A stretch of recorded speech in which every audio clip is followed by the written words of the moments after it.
تلك البشائر في مدى الأكوان جاءت لنا بالصدق والبرهان، وعلى طريق خير يجمعنا نور الهدى برسائل القرآن. فيها الخيال يسامر التفكير، وجمالها يزدان في التصوير. فيض المعاني ساقها التفسير، قد أشرقت بالنور للإنسان. برسائل القرآن للموعود أسمى الأماني غاية المقصود، وعليه من تبيانها المعهود ضيف السعادة في مدى الأزمان. ضيف السعادة في مدى الأزمان. الحمد لله والصلاة والسلام على رسول الله وعلى آله وصحبه ومن والاه. سلام الله عليكم ورحمته وبركاته. أحبتنا، يقول سبحانه وتعالى: إن الصلاة تنهى عن الفحشاء والمنكر.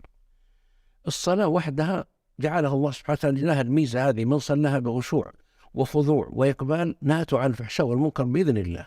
الصلاة الله نص عليها سبحانه وتعالى إن من منافعها هنا في هذه الآية أنها تنهى عن الفحشاء والمنكر ولذكر الله أكبر. سوف هذا يقول طبعا المفسرون إنه من صلى صلاة بخشوع وحضور حصنه الله عز وجل من الفواحش والمنكرات. وقد تسأل سؤالا أنت، تقول: نرى بعض المصلين ولكن يقع في الفواحش والمنكرات ويقع في الكبائر. هذا هو الآن إشكال، لأنه يصلي بجسمه ولا يصلي بروحه ولا يصلي بقلبه، يعني ما دخلت معاني الصلاة والحضور والمراقبة إلى قلبه، يعني أنه إلى الآن ما تربى على الحضور في الصلاة والخشوع، لأن الله يقول: قد أفلح المؤمنون الذين هم في صلاتهم خاشعون.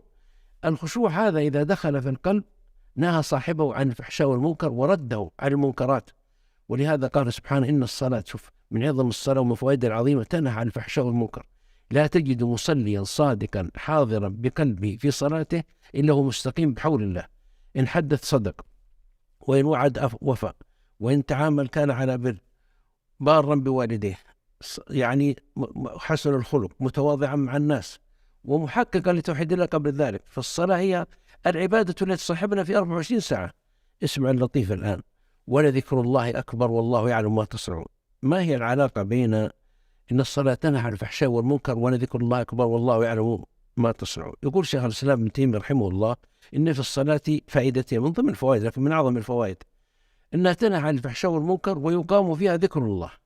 وإقامة ذكر الله في الصلاة أعظم من نهي الصلاة عن الفحشاء والمنكر. انتبهتم؟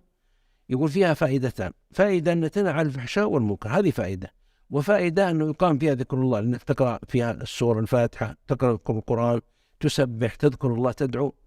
هذا الدعاء الذكر أعظم من نهي، فائدة أعظم من نهي الصلاة عن الفحشاء والمنكر، لأنه عمل، ولأنه إقام الذكر، ولأن الذكر من أجل العبادات وأرفعها وأعظمها عند الله سبحانه وتعالى قربه. فهنيئا للمصلين، يعني من أعظم ما يبشر به المصلون أن الصلاة تنهى عن الفحشاء والمنكر، وأن فيها يقام ذكر الله. غير الفوائد الأخرى التي ذكرت في القرآن، مثل أنها تعين على المصائب والأزمات. ولذلك عند الكوارث والمدلهمات والملمات والأزمات افزع إلى الصلاة. كان عليه الصلاة والسلام إذا حزبه أمر قال: أرحنا بالصلاة يا بلال. وكان يقول: جعلت قرة عيني في الصلاة. حتى رأيت النقولات عند أهل العلم أنه إذا سمعت بخبر يكدر خاطرك، يعني مزعج أو مصيبة، قم إلى الصلاة ولو ركعتين ولو في غير الصلاة، لأنها تهدي البال. ولذلك يقول سبحانه: واستعينوا بالصبر والصلاة وإنها لكبيرة إلا على الخاشعين. فمسألة أن الصلاة يعني من فوائدها ووجودها في حياة الإنسان هي أعظم تربية إيمانية. والذي لا يصلي لا تتعب معه في أمور الدين أخرى، لأنه بعضهم قد يظهر لك مشاعر أنه يحب الإسلام ويحب السنة ويعمل بفضائل ويتصدق، لكن يخل بالصلاة. هو هذا ركن ركين بعد ماذا؟ بعد التوحيد. حتى لما الله عز وجل كلم موسى قال: إنني أنا الله لا إله إلا أنا فاعبدني وأقم الصلاة لذكري. جاء الصلاة بعد التوحيد، بعد التوحيد مباشرة الصلاة. ولهذا أقيموا الصلاة في نفوسكم تجدون بحول الله النهي عن الفحشاء والمنكر من الزور والبهتان والفواحش والمنكرات وعقوق الوالدين وشهادة الزور وانحراف عن منهج الله عز وجل، والكذب والغيبة والنميمة، كل الفواحش تنتهي بالصلاة الخاشعة يوم تداوم عليها 5 مرات في اليوم والليلة. جعل الله وإياكم من المصلين. رب اجعلني مقيم الصلاة ومن ذريتي ربنا وتقبل دعاء. صلى الله على محمد وعلى آله وصحبه وسلم تسليما. تلك البشائر في مدى الأكوان جاءت لنا بالصدق والبرهان، وعلى طريق خير يجمعنا نور الهدى برسائل القرآن. فيها الخيال يسامر التفكير، وجمالها يزدان في التصوير. فيض المعاني ساقها التفسير، قد أشرقت بالنور للإنسان.